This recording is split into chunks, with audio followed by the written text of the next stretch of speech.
Bonjour à tous, voici ton message du jour. Alors pourquoi agit-il comme ça? Pourquoi dans des moments il se met dans le silence et pourquoi par moments il t'envoie un message? Alors ce qu'on se dit c'est que au fur et à mesure du temps qu'il y a cet éloignement entre vous et que toi au final tu es dans cette phase un petit peu d'apaisement et de prise de recul par rapport à votre relation, en fait on voit qu'il est poussé, en fait il a envie de t'envoyer des messages.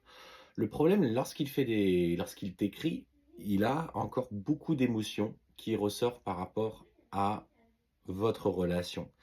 Il sait que vous avez ce lien très fort, il sait qu'il peut compter sur toi, parce que malgré l'inconfort que tu mets en lumière chez lui, il a à cœur d'écouter ce que tu as à lui dire.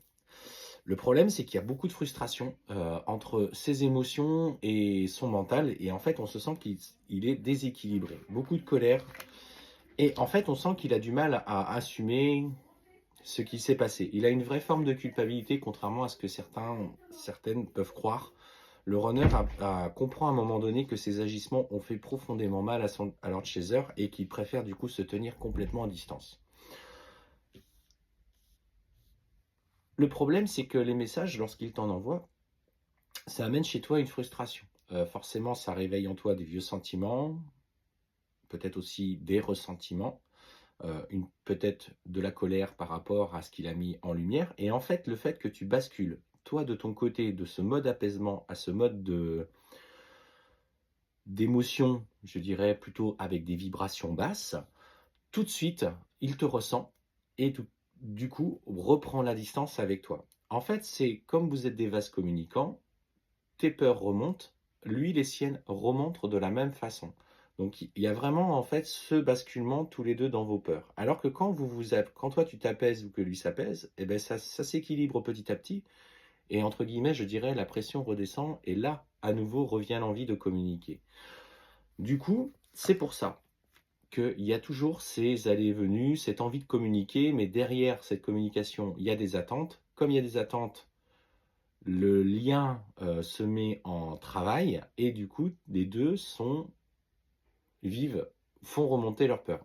Je ne dis pas que le travail que vous n'avez pas fait auparavant n'est pas constructif, mais observez à ce moment-là comment vous, vous réfléchissez, comment vous essayez d'interpréter les situations, comment vous analysez les messages, comment vous allez lui répondre.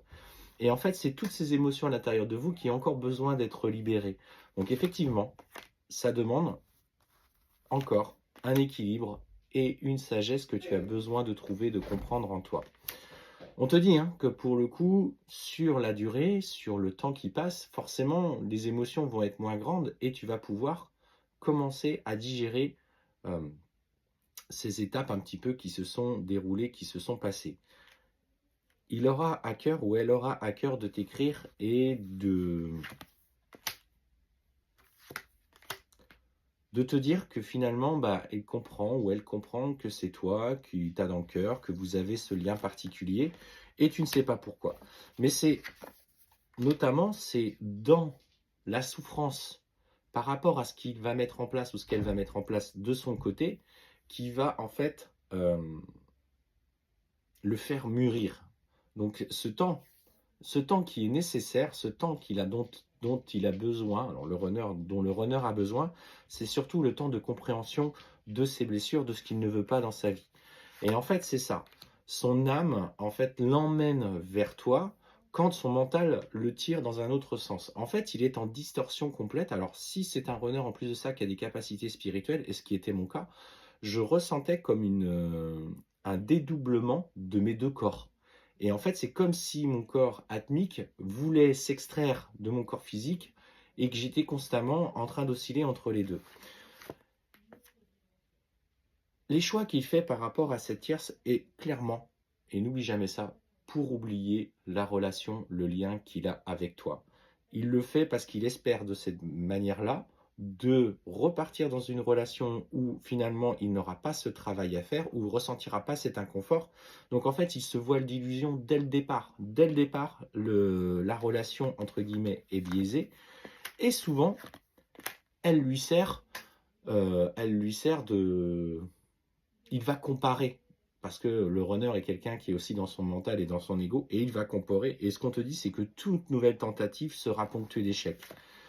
Et c'est après, quand il aura compris qu'il ne peut t'oublier et qu'il t'a profondément au fond de son cœur et de son âme et qu'il acceptera ça dans son mental, dans un alignement complet, je pense, je dis, je fais, que tu vois, le retour s'inscrit. Donc, aujourd'hui, dans ce que tu vis avec lui, s'il y a des échanges, moi, je t'invite à regarder, en plus du travail que tu fais, comment tu réagis quand ces échanges sont là. Quelles sont les émotions qui remontent encore en toi, juste pour comprendre encore où tu en es aujourd'hui. Ça, c'est important. Regarde comment ça fonctionne encore en toi. C'est des petites brides encore que tu as besoin de travailler et seul lui peut les mettre en lumière au travail de vos peu d'interactions ou en tout cas de cette indélicatesse, de cette souffrance encore qu'il peut occasionner. Souffrance parce que effectivement il est toujours dans ce rejet et que toi tu ressens ces sentiments. Il va de toute façon clôturer, quelle que soit la situation, les relations avec ses tierces. Il va faire en sorte d'avancer de son côté.